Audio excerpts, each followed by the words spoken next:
A peor das noticias chegou ás portas do Nadal. Atunlo prevé despedir da súa planta do Grove 136 traballadores, é dicir, prácticamente todo o seu cadro de persoal, agás 13 persoas que si manterán o seu posto. A decisión comunicaron ya onte nunha reunión. Nos dijeron que querían cerrar lo que es la planta casi completa, porque, claro, afectaba a 136 empleados y que se quedaban 13 personas a trabajar.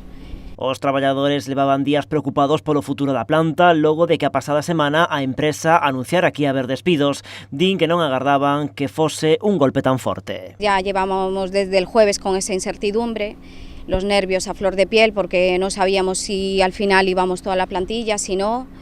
Y claro, a ver, en estas fechas claramente es un palo muy grande para todos porque, a ver, no esperábamos que fuera toda la plantilla realmente. A empresa xustifica este expediente de regulación de emprego en causas obxectivas de natureza económica e productiva. Temas económicos, que realmente lo que tenía problemas era lo que es la matriz, atunes y lomos, y que por temas económicos pues que no podían seguir sosteniendo lo que es la planta. E non é sostible, segundo a empresa, polo problema da importación sen aranceis de lombos de atún procedentes de Asia cun prezo menor.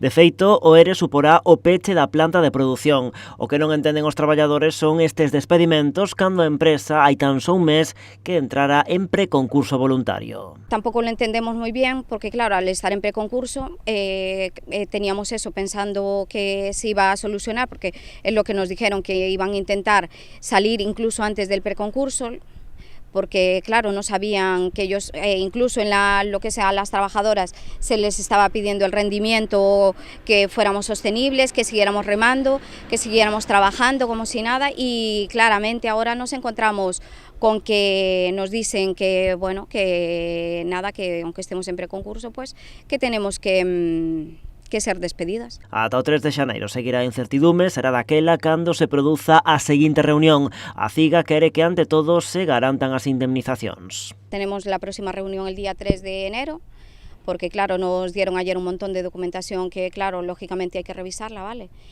Y nada, nosotros ya te digo, desde a CIGA lo único que pedimos es la retirada del expediente, ya que estamos en preconcurso y por la seguridad de los trabajadores y trabajadoras, nada, garantizar las indemnizaciones, porque no sabemos si se van a cobrar o no.